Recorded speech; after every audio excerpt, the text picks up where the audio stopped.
시간 나귀를 타고 더 좋은 말도 타실 수 있는데 나귀를 타고 이 땅 가운데 구원의 완성을 일으키러 오신 우리 겸손의 왕이신 예수님을 같이 찬양하도록 하겠습니다.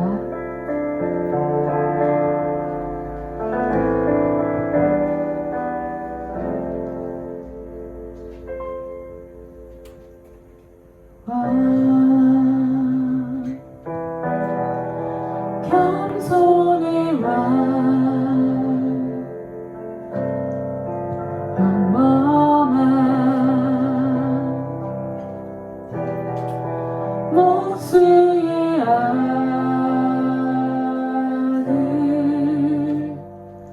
주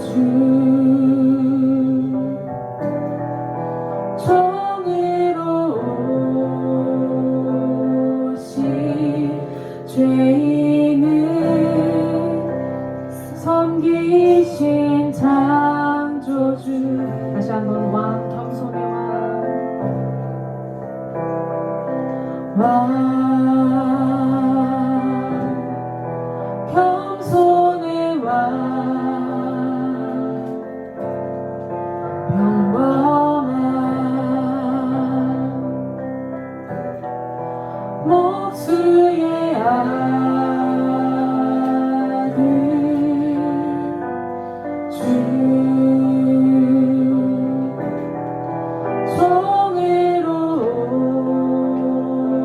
정의로우신 죄인을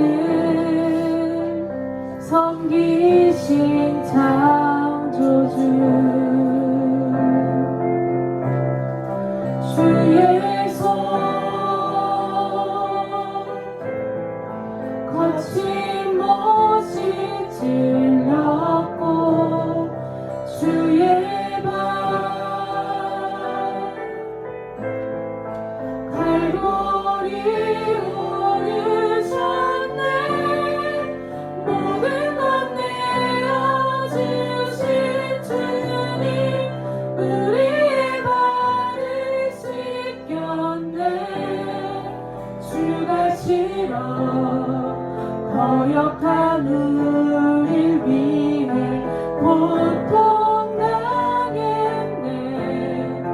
무엇을 위한 사랑인지 무엇을 바란 희생인지 당신은 사랑에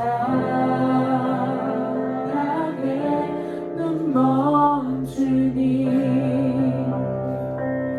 겸손의 왕 겸손의 왕 머리 들고 조차 없으신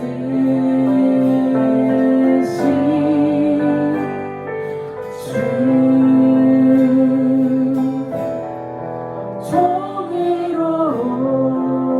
정의로우신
사실로 멸시한 우리 위해 주님 당했네. 무엇을 위한 사랑인지 무엇을 바란 일생인지 당신은 사랑해 당신은 사랑해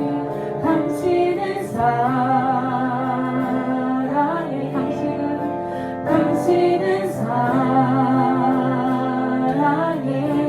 눈먼 주님. 사도신경으로 신앙고백 드리시겠습니다. 나는 전능하신 아버지 하나님 천지의 성도들을 믿습니다. 나는 그의 유일하신 아들 우리 주 예수 그리스도를 믿습니다.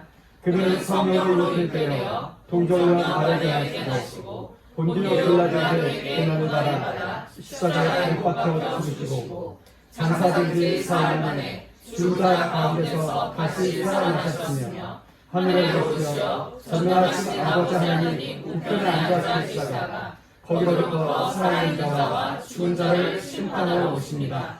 나는 성령을 믿으며 거룩한 온 교회와 성도의 교제와 죄를 용서받는 것과 몸의 부활과 영생을 믿습니다. 아멘. 오늘의 선지서 말씀은 스가랴 9장 9에서 17절 말씀입니다.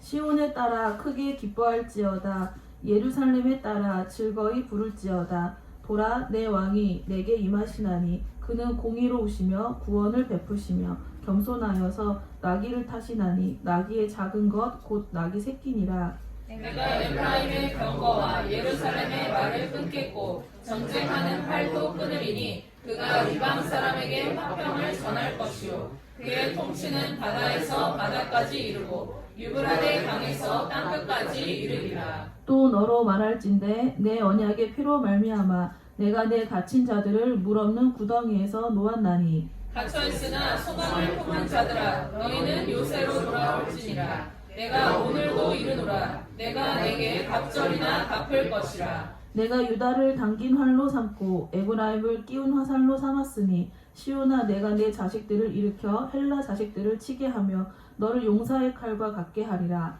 여호와께서 그들 위에 나타나서 그들의 화살을 번개같이 쏘아내실 것이며 주 여호와께서 나팔을 불게 하시며 남방 회오리 바람을 타고 가실 것이라. 만군의 여호와께서 그들을 호위하시리니 그들이 원수를 삼키며 물맷돌을 밟을 것이며 그들이 피를 마시며 즐거이 부르기를 술 취한 것 같이 할 것인즉 피가 가득한 동이와도 같고 피 묻은 제단 모퉁이와도 같을 것이라.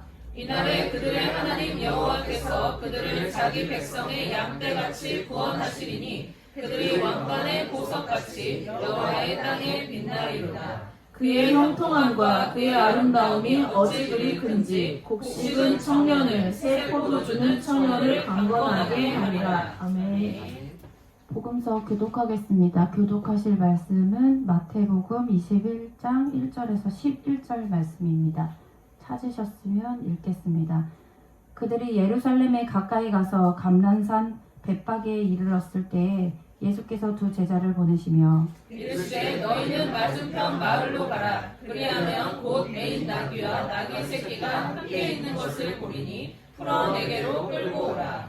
만일 누가 무슨 말을 하거든 주가 쓰시겠다 하라. 그리하면 즉시 보내리라 하시니 이는 선지자를 통하여 하신 말씀을 이루려 하심이라. 일렀으되 시온 딸에게 이르기를 내 왕이 내게 임하나니 그는 겸손하여 나귀 곧 멍에 매는 짐승의 새끼를 탓도다 하라 하였느니라. 제자들이 가서 예수께서 명하신 대로 하여 나귀와 나귀 새끼를 끌고 와서 자기들의 겉옷을 그 위에 얹음에 예수께서 그 위에 타시니 무리의 대다수는 그들의 겉옷을 길에 펴고 다른 이들은 나뭇가지를 베어 길에 펴고 앞에서 가고 뒤에서 따르는 무리가 소리 높여 이르되 호산나 다윗의 자손이여 찬송하리로다. 주의 이름으로 오시는 이여 가장 높은 곳에서 호산나 하더라. 예수께서 예루살렘에 들어가시니 온 성이 소동하여 이르되 이는 누구냐 하거늘 무리가 이르되 갈릴리 나사렛에서 나온 선지자 예수라 하니라. 아멘.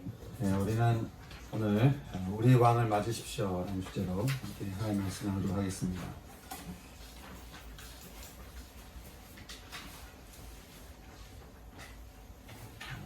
누가복음 2장 말씀을 보게 되면 여러분 한번 이 장면을 함께 상상해 봤으면 좋겠는데요.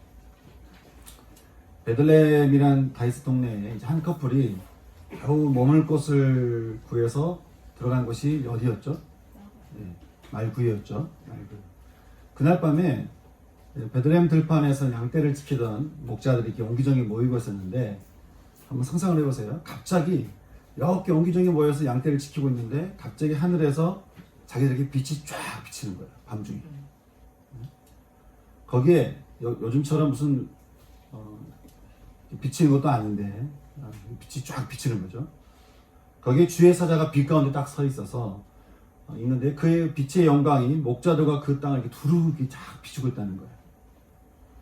성경은 말하기를 목자들이 굉장히 크게 두려워했다라고 얘기하는데 두려워할만 하겠죠. 근데 그때 천사들이 목자들이 이렇게 말을 건네는 거예요. 무서워하지 마라. 난 너희에게 기쁜 소식을 전해주러 왔다. 이 소식은 모든 백성들에게 큰 기쁨이 될 좋은 소식이다. 그렇게 말하는 것이죠.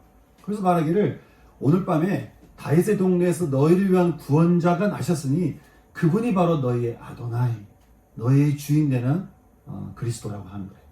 그래서 한 가지 이것은 증거를 이야기하는데 너희는 들어가게 되면 이렇게 한 갓난아기가 포대기에 쌓여서 구유에 누워져 있는 것을 네가 보게 될 텐데 그것이 바로 그분이라고 하는 증거라고 그렇게 천사가 말하는 것이죠. 근데 이렇게 말하더니 갑자기 또 어떤 일이 벌어지냐면 하늘에 이렇게 수많은 하늘 군대가 나타나서 천사와 함께 막 찬양하는 거예요. 빛이 내려온 것도 놀라운데 천사가 말을 이렇게 전하더니 이제 하늘에 딱 보니까 갑자기 수많은 하늘 군대가 쫙 깔려서 그 천사와 함께 노래를 부르는데 하늘에는 지극히 높은 곳에 하나님께 영광이요 땅에서는 하나님이 기뻐하신 사람들 중에 평화로다 라는 소리가 외쳐지는 거예요. 여러분 천사들이 이거를 한 번만 외쳤을까요? 그럴 것 같진 않아요. 이 지극히 높은 곳에는 하나님께 영광이요 그리고 땅에서는 하나님이 기뻐하신 사람들 중에 평화로다. 하늘에는 하나님께 영광이요 땅에는 평화로다. 이 소리가 이렇게 모든 천군 천사들과 함께 외쳤다. 여러분 우리도 한번 외쳐볼까요? 자, 하늘에는 영광이요 땅에는 평화로다. 자, 시작. 하늘에는 영광이요 땅에는 평화로다. 아멘. 이런 소리가 외쳤다는 거예요. 여러분 이 현장에서 이 현장을 마주했던 베들레헴의 목자들 심정은 어땠을까요?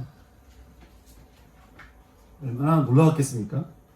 우리는 베들레헴 목자들의 그 이후의 그 삶에 대해서는 우리는 알 수 없습니다. 하지만 분명한 것은 그들이 그때 이 경험했던 그 경험하고 성령이 인도하신 대로 찾아갔던 그 아기 예수와 그로 인한 그 감격 때문에 하나님께 영광을 올려드리고 목자들 자신을 또 하나님을 찬송했다라는 것은 아마 그들의 인생에 있어서 잊을 수 없는 그런 사건이었을 것입니다.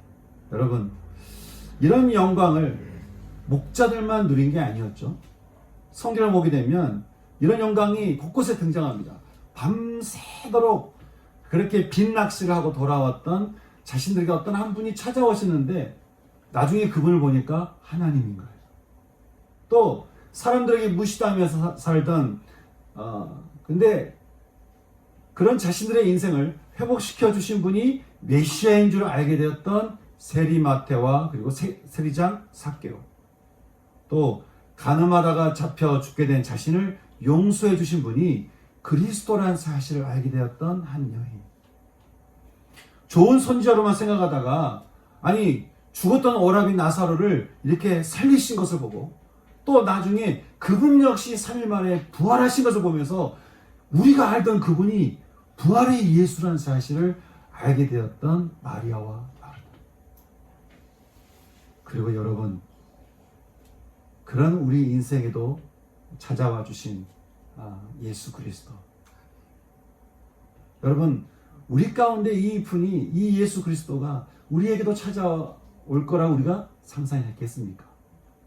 근데 그분이 온 우주를 창조하신 분이면서 죄로 충만한 이 세상을 끝내고 새하늘과 새 땅과 우리에게 새 몸을 주신, 우리가 만났던, 우리에게 찾아온, 우리가 알게 된, 우리가 교회에서 예배 가운데 만나게 된 그분이 바로 우리에게 새하늘과 새 땅과 새 몸을 주실 하나님이었다는 사실.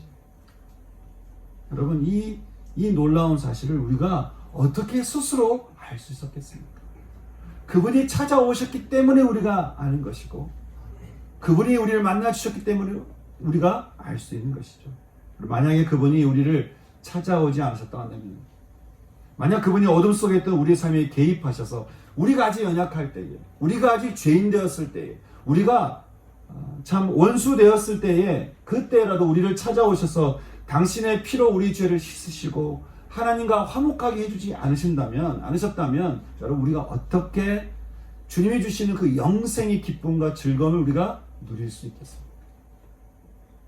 여러분, 저 역시 여러분에게도 천사들의 소식을 대신 전하겠습니다.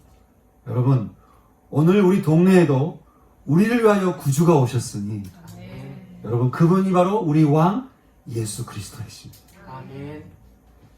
예수 우리 왕이여 이곳에 오소서, 보좌로 주여 임하사 찬양을 받아 주소서. 주님을 찬양하오니 주님을 경배하오니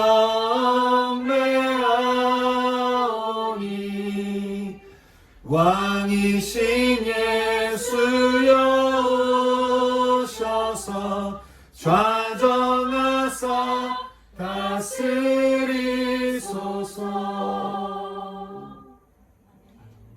죄로만 충만한 이 세상을 뚫고 오셔서 우리에게 생명의 구원을 베풀어 주신 주님, 저는 우리를 찾아와 주신 이 주님의 그 영광이 저는 저와 여러분 삶 가운데 평생토록 충만할 수 있기를, 그리고 오늘 그 주님이 다시 여러분 가운데 충만히 마시도록 이 시간 여러분의 마음을 활짝 열을 수 있기를, 그리고 그 주님을 영접할 수 있기를 주님의 이름으로 축원합니다. 아멘. 오늘 우리는 우리의 구원자여 메시아 되시는 우리 주님이 이제 또 누군가를 만나시러 들어가시는 장면을 보게 되는데, 바로 예루살렘에 들어가신 장면을 우리가 보게 되죠. 그런데 예루살렘에 들어가셨 이전에 예수님께서 예루살렘에 가신 것과는 좀 다른 모습으로 예루살렘에 입성하신 것을 보게 됩니다. 사실 성경을 곳곳에 보면 주님이 여러 차례 성전에 가신 것을 보게 돼요. 근데 그때와 좀 다른 모습을 보게 되는데, 사실 주님은 이전에 이렇게 복음을 전하시고 기적을 일으키시고 그렇게 참 자신을 드러내실 수 있는 그런 상황이 올 때마다 제자들에게 종종 하셨던 말씀이 있습니다. 너희는 아무에게도 내가 그리스도인 것을 말하지 마라. 아무에게도 아직은 말하지 마라. 그렇게 얘기한 거예요.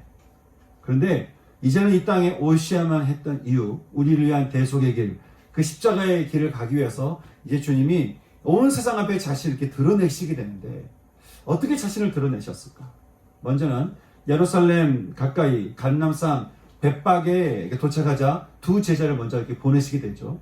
그리고 말씀하십니다. 너희는 맞은편 마을에 가서 거기 묶여있는 나귀하고 나귀 새끼를 풀어서 내게 가져오라는 거. 혹시 누가 너희에게 무슨 말을 하거든 주가 쓰시겠다 하라. 그러면 그가 그 나귀를 보낼 거라고 그렇게 말씀한 겁니다. 이 말씀을 조금 우리가 원어적으로 살펴보면 좀 더 잘 이해할 수 있는데요. 주가 쓰시겠다는 말씀을 보면 여기 이 주라는 이 단어에 이게 정관사 호가 이렇게 붙어 있는 것을 보게 되는데, 영어로는 the라는 게 있죠. 정관사 the. 우리식으로는 보니까 명사의 속성을 정의해주는 낱말이라고 하는데, 어떤 특정한 것을 가리키는 이 정관사가 붙어 있는 거예요. 그걸 되살려서 이렇게 표현한 건 어떻게 표현하냐면, 누가 너희에게 무슨 말을 하거든 curious, 그 나귀들의 주인이 그것을 쓰시겠다. 라고 말했다는 거예요. 그 주인이 그를 쓰시겠다. 여러분, 나귀의 주인이 있었겠죠. 근데 주님이 제자를 보내서 말씀하시기를 그 나귀의 주인이 쓰시겠다. 우리는 이 장면에서요, 참 주님 앞에 우리가 어떤 신앙의 모습을 가져야 되는지를 보게 되는데, 먼저 보니까 그 실제 나귀들의 주인이에요. 누가복음 19장에 보면 제자들이 나귀를 풀려갈 때 그 나귀들의 주인들이 나타나서 그 제자들을 제지하는 장면이 등장합니다. 나귀들의 주인이 말하죠. 너희는 어찌 나귀 새끼를 푸느냐. 마가복음 표현에 의하면 너희는 나귀 새끼를 풀어서 뭐하려고 하느냐 라고 질문했다는 거예요. 그러자 제자들이 이 나귀들의 주인이 쓰시겠다라고 대답을 하니까 그 주인이 어떻게 말하죠? 그들이 허락하자. 제자들이 그 나귀를 이끌고 주께 돌아왔다. 간단한 거예요. 허락했다. 그것의 주인이 그걸 쓰겠다라고 할 때 그 나귀의 주인 말하기를 그 나귀의 주인들이 허락했다는 거예요. 어떤 권리를 주장하거나 소유를 이야기하거나 하지 않고 허락했다.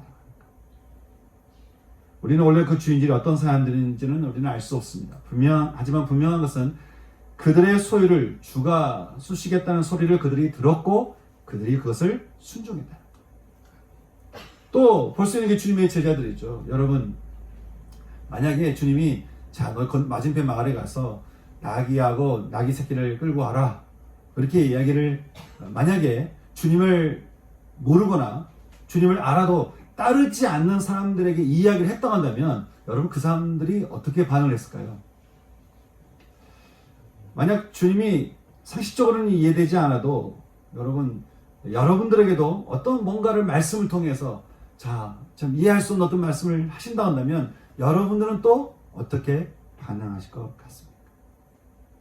오늘 말씀 6절에 보니까 제자들이 가서 예수께서 명하신 대로 하였다. 이렇게 기록한 것을 우리는 보게 됩니다.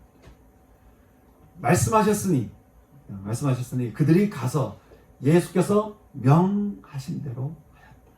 한쪽은 주가 쓰시겠다고 하니까 허락했다. 한쪽은 주가 말씀하신 그 말씀대로 주가 명하신 대로 그들이 순종했다. 그렇게 말했다는 거예요. 예수께서 명하신 대로 하였다. 예수께서 말씀하신 대로 그들이 순종했다. 그렇게 말씀하는 것이죠. 히브리서 5장에서 성경은 말합니다. 주가 아들이시면서도 받으신 고난으로 순종을 배워서 그가 온전하게 되셨은즉 이제는 자기에게 순종하는 모든 사람에게 영원한 구원의 근원이 되셨다. 그렇게 우리에게 말씀해 주고 있습니다. 사랑하는 성도 여러분, 저는 저와 여러분의 신앙이 생명의 주님이 우리에게 주시는 모든 말씀에 대해서 순종을 기뻐할 수 있는 그런 애가 우리 모두에 있을 수 있기를 소망합니다. 왜냐하면 하나님의 나라는요 순종을 통해서 이루어지기 때문입니다. 근데 이 순종 그러면 우리의 죄성이 이것을 잘 받아들이려고 하지 않아요. 우리의 죄성은 이 순종과 복종을 혼동시킵니다. 주님이 우리를 복종시키려고 한다라고 생각하는 거예요. 자, 너 믿어. 너 안 믿으면 너 심판이야. 이런 식으로 이렇게 뭔가를 복종케 하려는 그런 모습을 우리가 생각하는 것이죠. 그래 예수를 믿는다라고 할 때 이게 잘 받아들여지지 않는 거예요. 여러분, 주님이 우리를 복종시키려고 하셨으면 뭐하러 십자가에서 죽으셨겠습니까? 예? 주님이 우리를 어떤 말씀하시면서 너 복종해! 무조건 따라! 라고 그렇게 하시려고 했으면 십자가에서 죽으실 이유가 없죠.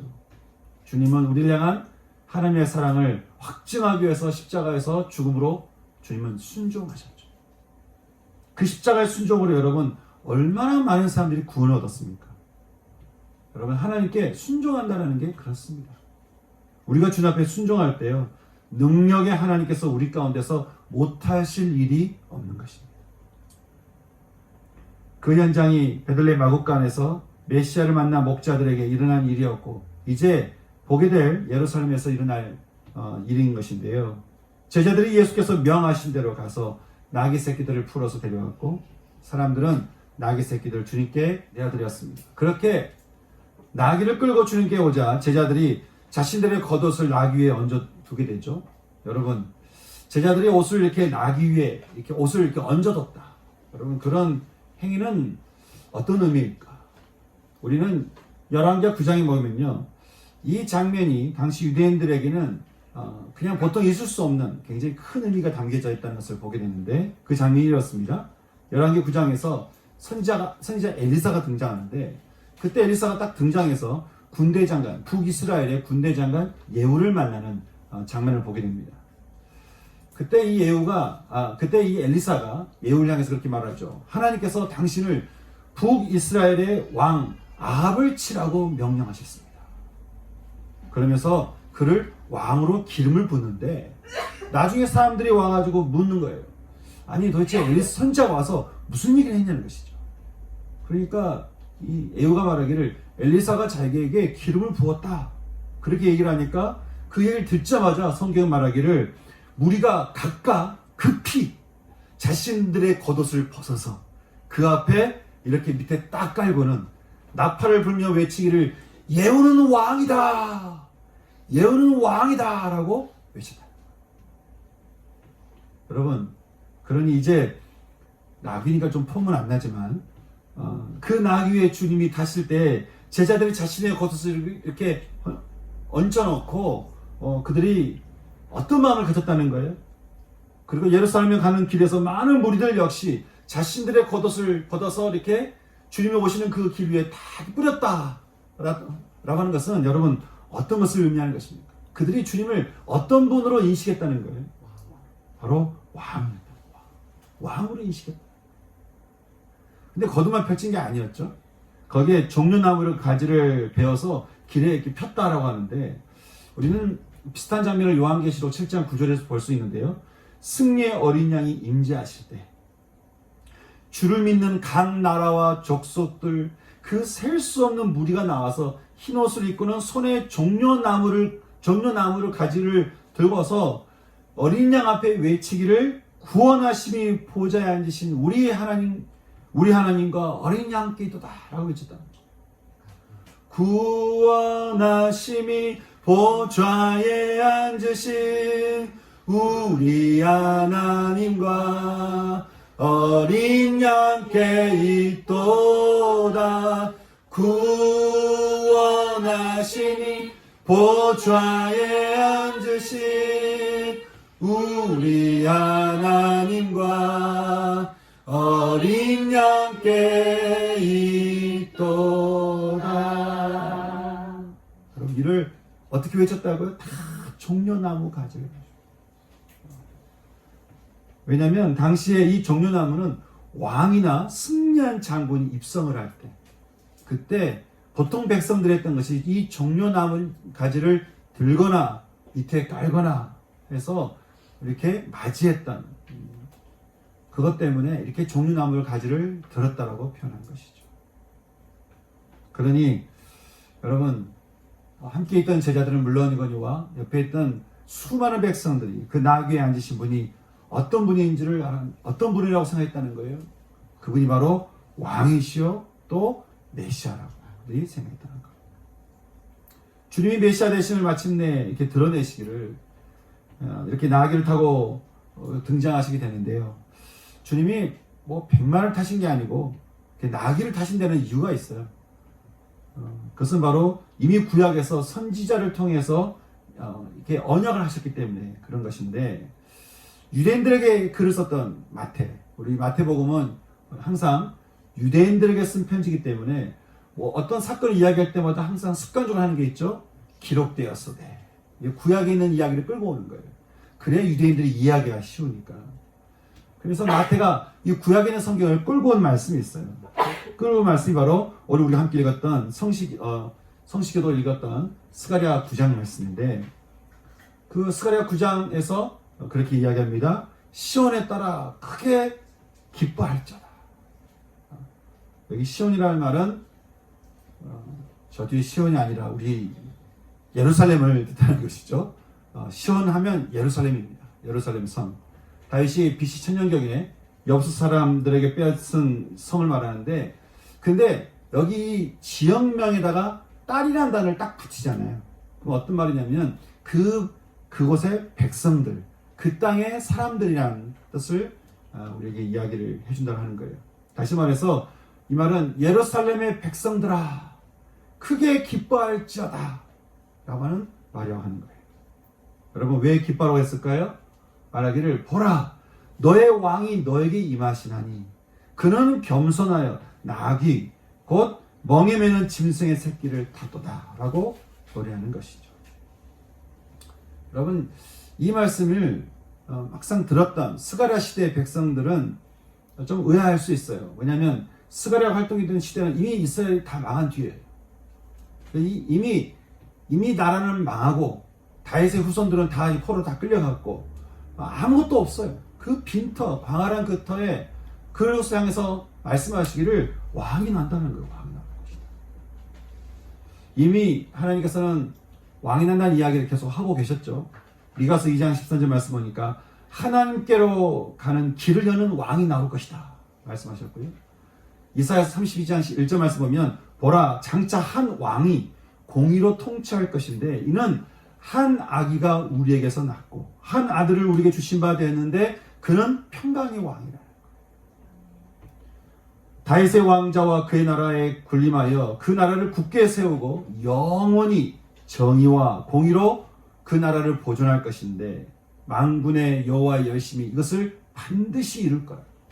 반드시 이것을 이룰 평강의 왕이 너희 가운데 임할 거라고 말씀하는 거예요. 이 말씀을 따라서 이게 스가랴 선지자가 선포하는데, 그러니까 이미 나라는 망했는데 그 망한 나라의 백성들이 이 스가랴 선지자의 말을 들었을 때 어떤 생각을 했겠습니까?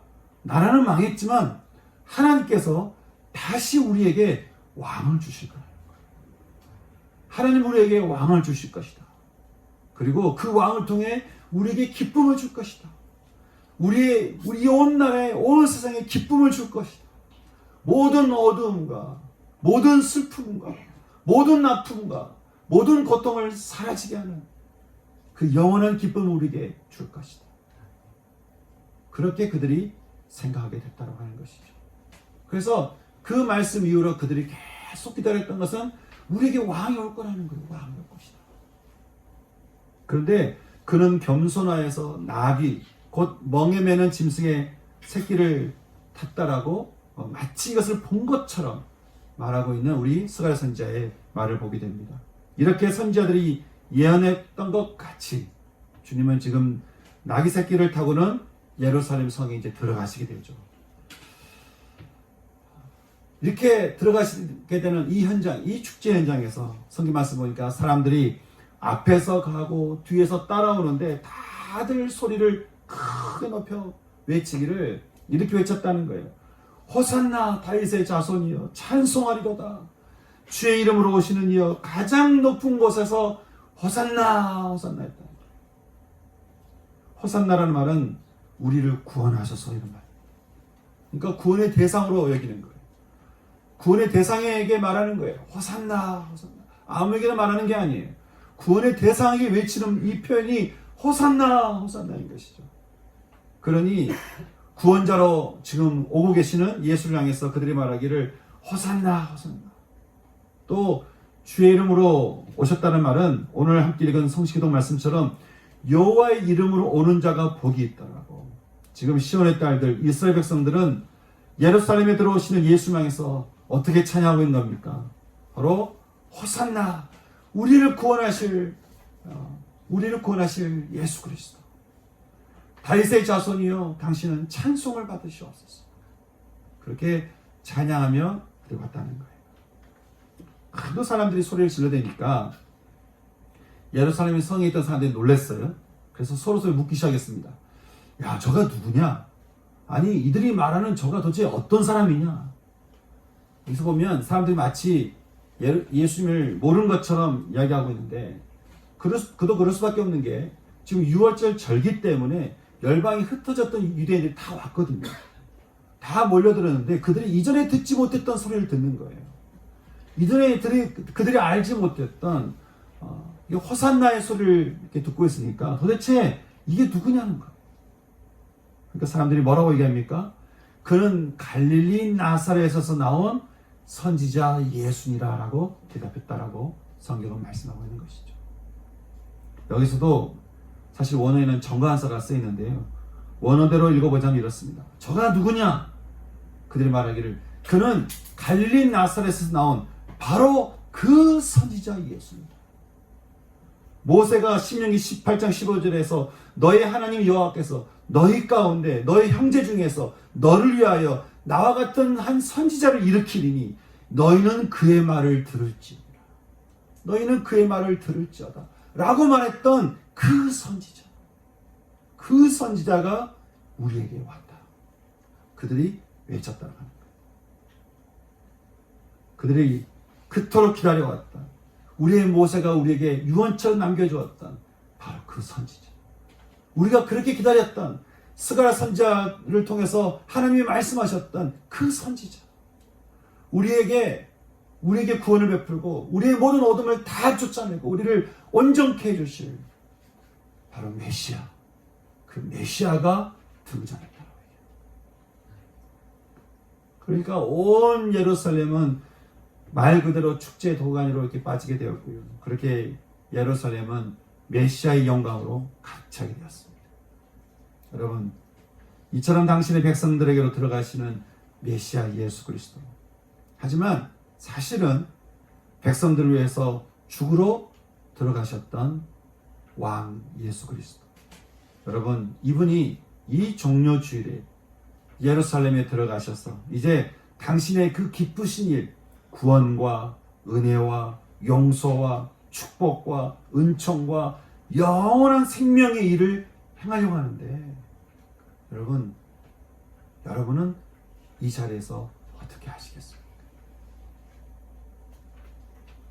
주님이 예루살렘에 들어가신다는 것은 당신의 백성들 가운데, 세상 가운데, 이 온 세상 가운데 더 깊이 들어가서 이제 당신의 그 기쁘신 일, 우리를 향한 구원과 은혜와 용서와 축복과 은총과 영원한 생명이 일어난 일들을 하기를 원하신다고 하는데, 예루살렘에 서 있는 사람들은 예수님의 말씀을 듣고 알아서 예수님 향해서 호산나 호산나 그렇게 그들이 외쳤다고 한다면, 여러분, 이제 예루살렘인 여러분들에게 주님이 들어가셔서 여러분 인생 가운데서도 주님이 그 기쁘신 일을 하기를 원하시고, 여러분 인생 가운데도 주님이 개입하셔서 여러분 인생에도 은혜와 구원과 용서와 축복과 은총과 영원한 생명의 일을 행하기를 원하신다고 하는데,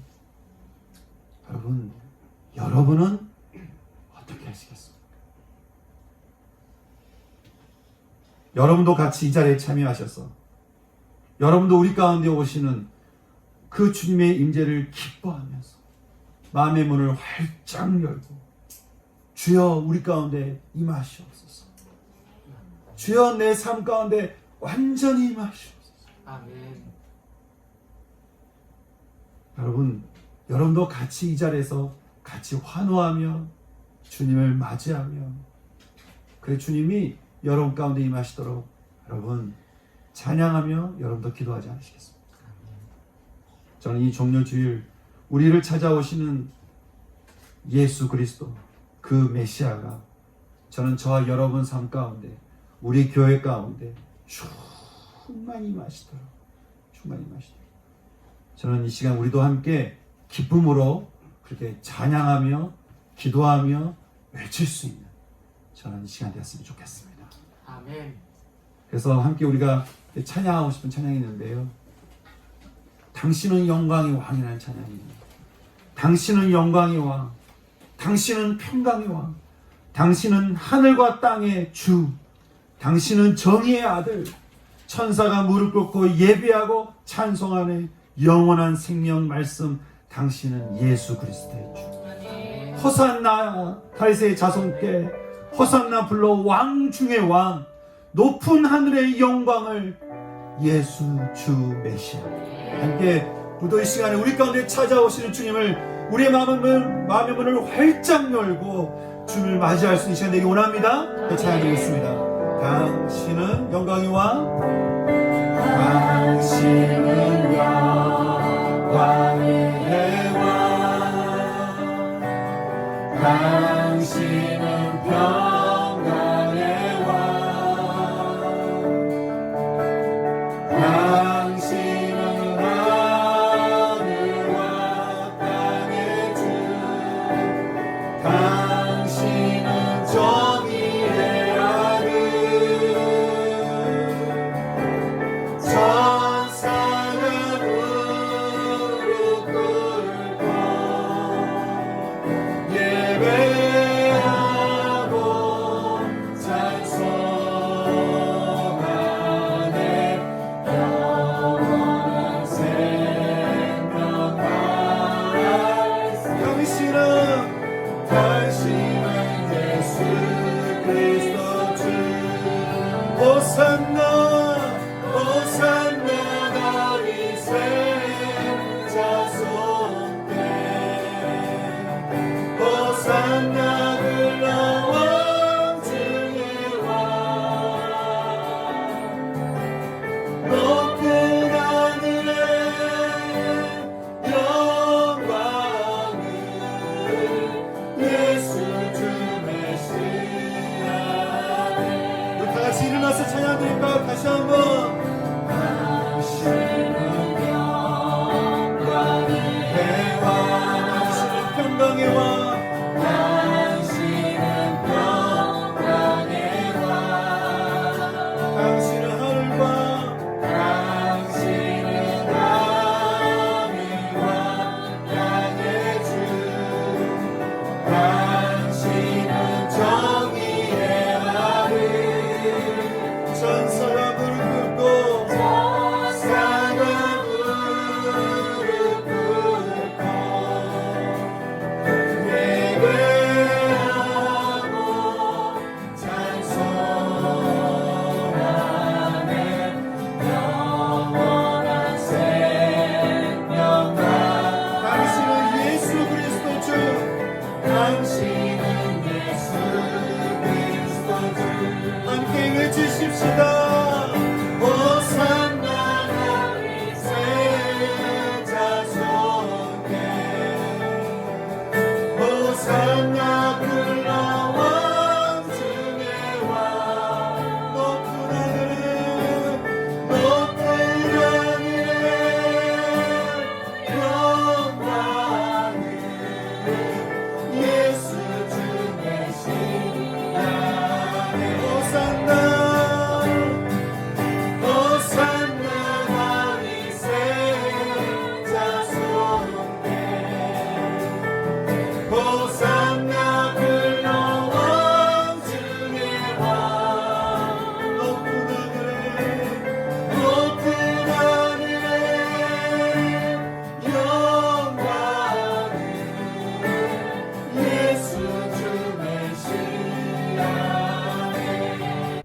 하나님, 주님께서 우리 안에 온전히 마시도록 우리가 거룩하게 원합니다. 내 속에 거룩하지 않는 생각과 마음과 우리 태도가 있다면 주 앞에 회개합니다. 하나님, 내가 오직 주를 따르고자 하는 그 마음 없이 하나님 우리가 어정쩡하게 신앙생활하는 것이 있었다고 한다면 이 시간 주 앞에 우리가 회개하며 기도합니다. 주님, 내 안에 충만히 주님이 임하시기를 간구합니다.